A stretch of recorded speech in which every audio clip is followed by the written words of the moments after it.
Good evening बच्चों। देखो बच्चों, आज की अपनी जो क्लास है, इस क्लास में अपने कक्षा 10 की जो सामाजिक विज्ञान की अपने बुक है, इस बुक में अपने जो पॉलिटिकल वाली पुस्तक है अर्थात लोकतांत्रिक राजनीति, इस बुक का भैया अपने जो तीसरा चैप्टर है जाति धर्म और लैंगिक मसले, इस चैप्टर के अपने उन क्वेश्चनों की चर्चा करेंगे जो बोर्ड परीक्षा की दृष्टि से काफ़ी महत्वपूर्ण है।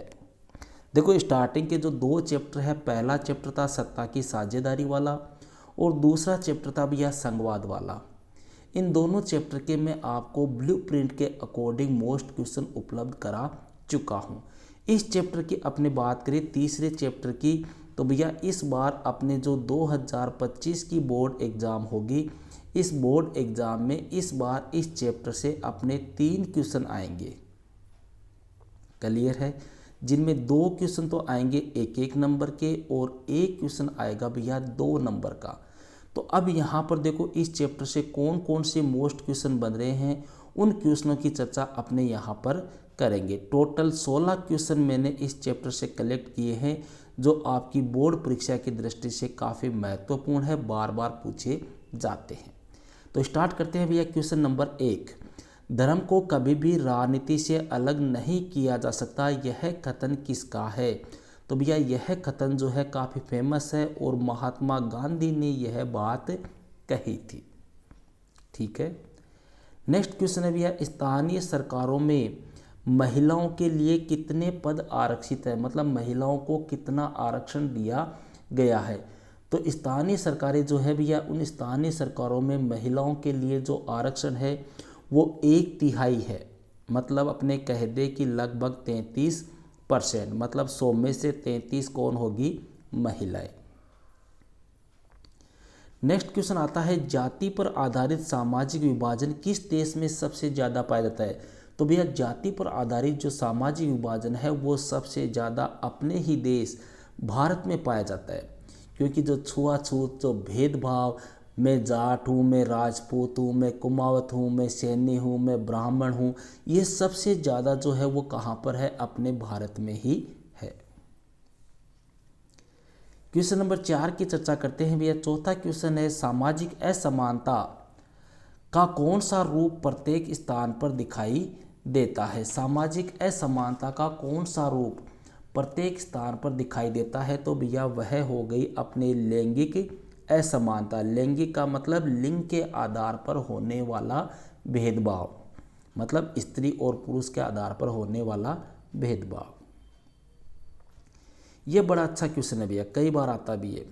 श्रम के लैंगिक विभाजन से क्या आशय? 2 बार ये क्वेश्चन आया हुआ है, इसका क्या परिणाम निकला?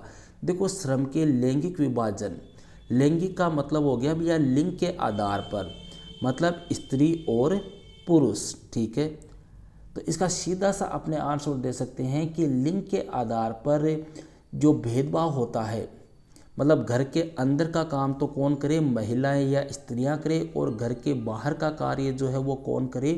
पुरुष करे। इसी को कहते हैं भैया श्रम का लैंगिक विभाजन। परिणाम क्या निकला? तो इसमें कह सकते हैं कि महिलाएं जो है वो घर की 4 दीवारी में सिमट कर रह गई और बाहर का सार्वजनिक जीवन पुरुषों के कब्जे में आ गया। क्लियर है? नेक्स्ट क्वेश्चन बड़ा अच्छा क्वेश्चन है, ये भी 2-3 बार एग्जाम में अपने आया हुआ है। नारीवादी आंदोलन से आप क्या समझते हैं?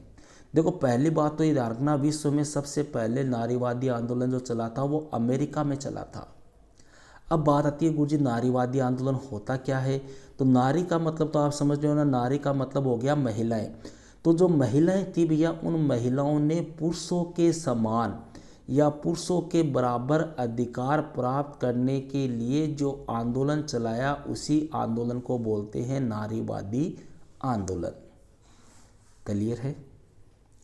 नेक्स्ट क्वेश्चन बड़ा अच्छा क्वेश्चन है, देखो इसको कई बार लैंग्वेज घुमा भी देते हैं। क्वेश्चन है भैया, पितृसत्तात्मक समाज किसे कहते हैं?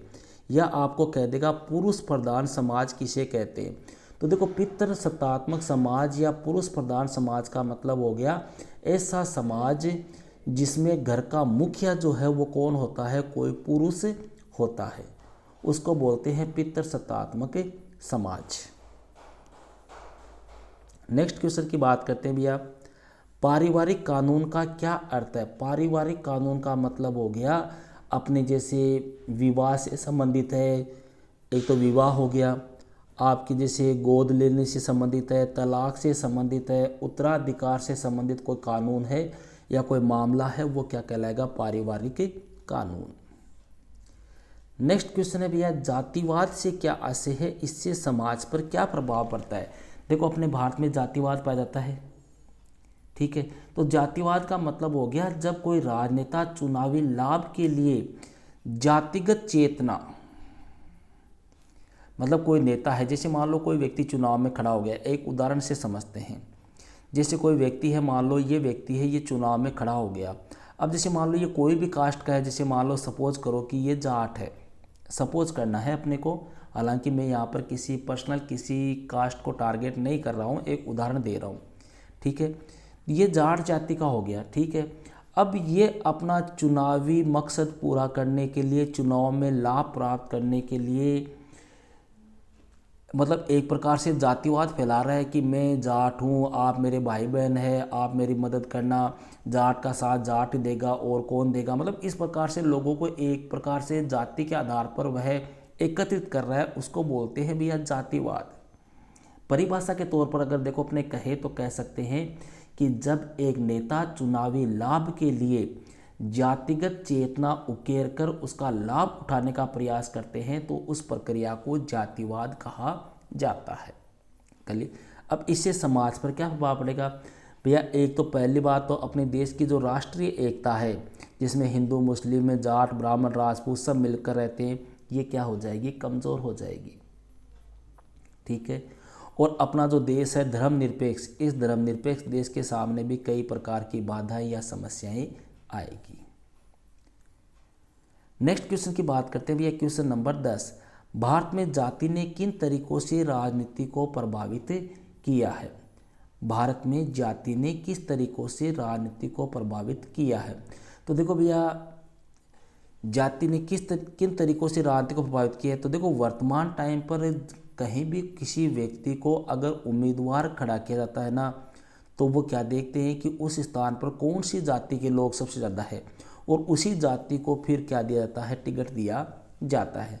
तो पहला पॉइंट तो लिख सकते हैं कि राजनीतिक दलों द्वारा जाति के आधार पर उम्मीदवार चुनना, ठीक है। दूसरा आपने कह दिया कि सरकार में विभिन्न जातियों के लोगों को प्रतिनिधित्व देना। तो ये 2 पॉइंट आपको ध्यान रखने हैं, क्योंकि आपके लास्ट 2 नंबर का क्वेश्चन आएगा। अगला क्वेश्चन है भैया, पेशागत स्थानापन्न किसे कहते हैं? पैसा का मतलब हो गया भैया, देखो पैसा ये रुपया नहीं है, ये पैसा का मतलब हो गया अपना व्यवसाय, अपना बिजनेस, ठीक है। तो जब एक व्यक्ति अपने पैसे को बदलता है, बिजनेस को बदलता है, व्यवसाय को बदलता है, अर्थात एक व्यवसाय को छोड़कर या एक कार्य को छोड़कर दूसरे कार्य को अपना लेता है, तो इसी को कहते हैं भैया पेशागत स्थानापन्न। सर्वधर्म समभाव, देखो सीधा सा मतलब तो हो गया सभी धर्मों के साथ समान व्यवहार करना। अगर परिभाषा के तौर पर अपने लिखे तो कह सकते हैं कि मानवता के प्रति मैत्री भाव रखते हुए वैश्विक कल्याण हेतु सब धर्म का पालन करना या अन्य धर्मों का आदर सम्मान करना ही क्या है? सर्वधर्म। देखो सर्व का मतलब सभी, धर्म का मतलब धर्म, समभाव का मतलब सम्मान भाव, तो सभी धर्मों के प्रति सम्मान भाव, आदर का भाव, सम्मान का भाव रखना ही क्या है? सर्वधर्म समभाव। नेक्स्ट क्वेश्चन बड़ा अच्छा क्वेश्चन है भैया, सांप्रदायिकता। सांप्रदायिकता से क्या आशय है? देखो सांप्रदायिकता की अगर बात करें तो अपने कहते हैं कि भैया जब एक समुदाय के लोग अपने को दूसरे समुदाय से श्रेष्ठ बताते हैं, अपने को बेहतर मानते हैं, तो वह क्या कहलाती है? सांप्रदायिकता। समझ रहे हो?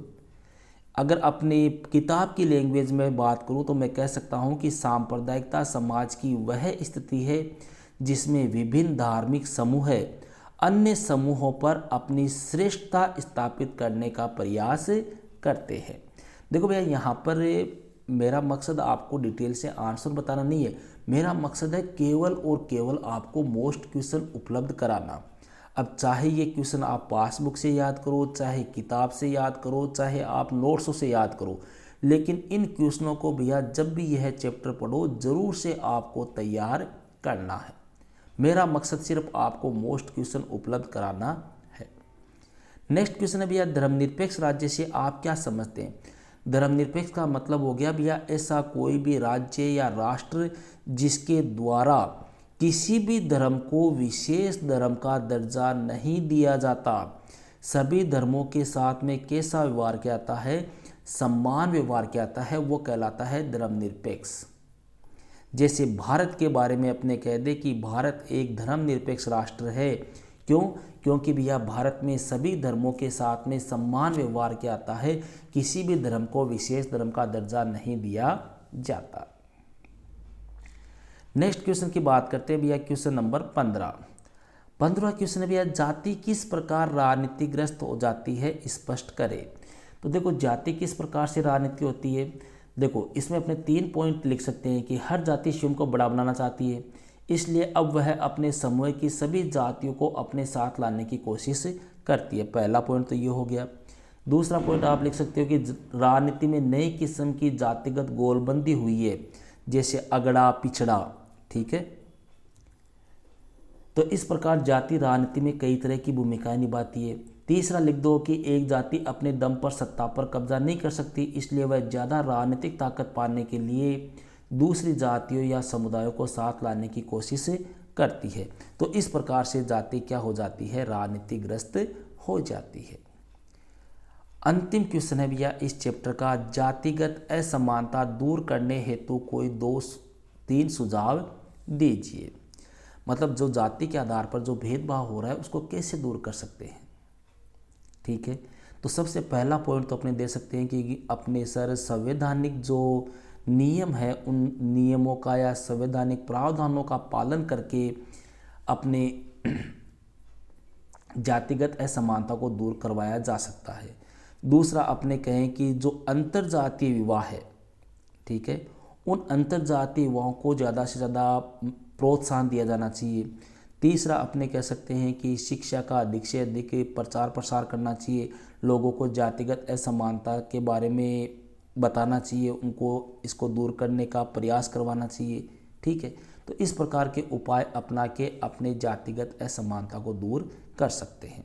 ओके भैया, तो ये थे अपने सामाजिक की जो बुक है अपने उसकी पॉलिटिकल साइंस के तीसरा चैप्टर जाति धर्म और लैंगिक मसले, इस चैप्टर के भैया बोर्ड परीक्षा की दृष्टि से महत्वपूर्ण क्वेश्चन। ओके, तो मिलते हैं नेक्स्ट वीडियो में नेक्स्ट चैप्टर के साथ। That's all.